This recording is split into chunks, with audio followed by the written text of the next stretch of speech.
তো বাংলাদেশ ক্রিকেট নিয়ে কিন্তু গভীর একটা ষড়যন্ত্র চলতেছে যে বাংলাদেশের ক্রিকেটে মানে বাংলাদেশের বিশ্বকাপের কিন্তু আর মাত্র 20-25 দিন সময় আছে। তো বিশ্বকাপ নিয়ে কিন্তু একটা ঝামেলা চলতেছে যে ভেন্যু ইস্যুতে একটা ঝামেলা হচ্ছে যে ভারতে বাংলাদেশ খেলবে না, খেলবে হচ্ছে শ্রীলঙ্কায়।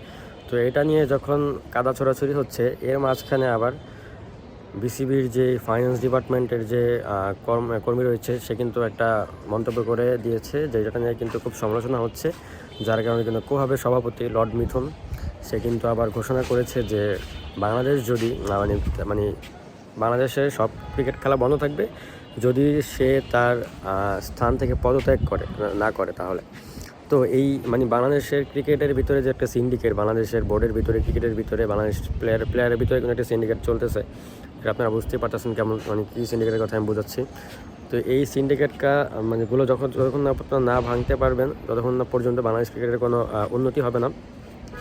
আর আমি সামনে বিশ্বকাপ এর মাঝখানে আবার হচ্ছে আপনারা এই ইস্যুগুলো নিয়ে আপনারা ফাইজলামি করতেছেন।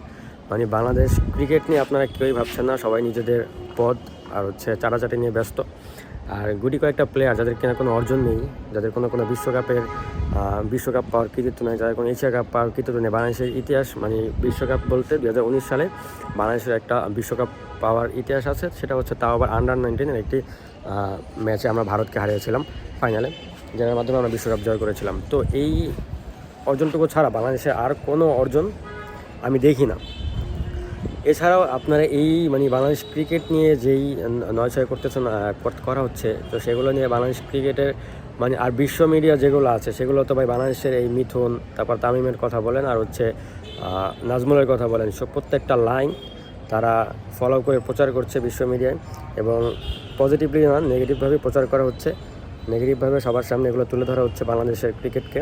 আর হচ্ছে এইভাবে যদি চলতে থাকে বাংলাদেশের ক্রিকেটের বাংলাদেশের মান সম্মান এমনি তো একটু কম মানুষের কাছে, বিশ্বের মানুষের কাছে ক্রিকেটের দিক থেকেও, তো যতটুকু ছিল সেটাও কিন্তু এখন আর নেই।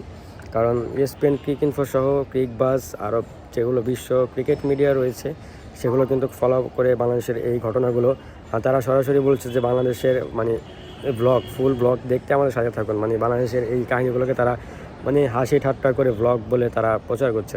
তো এই বাংলাদেশের যেই বোর্ড কর্মকর্তারা রয়েছে, যে ক্রিকেটার রয়েছে, তারা কিন্তু বাংলাদেশের এগুলো দেখছে না, বাংলাদেশের ক্রিকেটটাকে তারা দেখছে না। তারা নিজেদের পদ বাণিজ্য, নিজেদের হচ্ছে চেয়ার ধরাধরি, তার নিজেদের হচ্ছে মিন্ডিকেট নিয়ে সবাই ব্যস্ত।